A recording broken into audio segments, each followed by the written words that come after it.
Lovies, for today's video nangadto ta sa Patim's Bistro in Dalaget og makakita mo o nasugatan na mo daghan kay repolyo guys. Ingana na sila dito sa Dalaget guys. Daghan kayog fresh vegetables for sale ug mauna among view. Nindot kayong view guys no grabe. Daghan kayog bukid na makita ninyo dito sa Dalaget guys.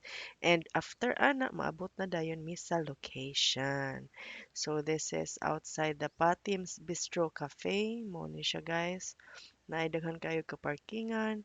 And grabe ka tugnaw guys. As in tugnaw jud kayo siya dito. As in gamay jud ko naga shorts ko. So mao na hinahinay lang migtan-aw sa mga view. Okay. Mingaw ra man pud sa taas. Daghan na po seats available. So mao na siya guys. Showing you the view again. Yes.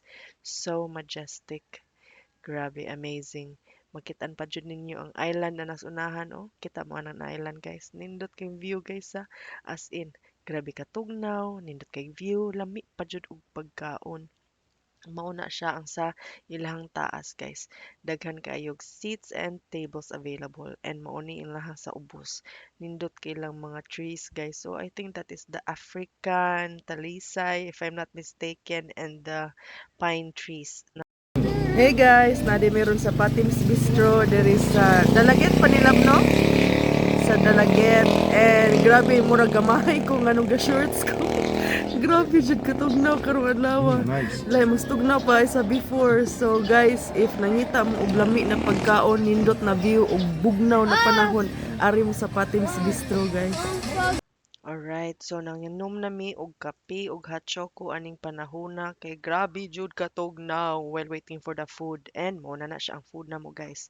Spam silog, daghan silag silog guys, napud sila panini, napud sila batchoy. So mo na guys ang among gipang order. As in, oh, daghan kay mong gi-order guys pero na take out na mo na ang usa ka plate ana kay murag di na jud makaya. Grabe na jud makabusog ilhang food.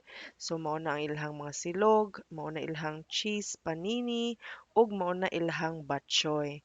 So ga-enjoy ra gyud mi sa food guys. Food, view, and ambience. Charot ang ambience. Kitugnaw jud kayo. So thank you so much for watching and I hope to see you in my next vlog, lovies. Bye! My darling, I love you, I love you, I love you, I love you.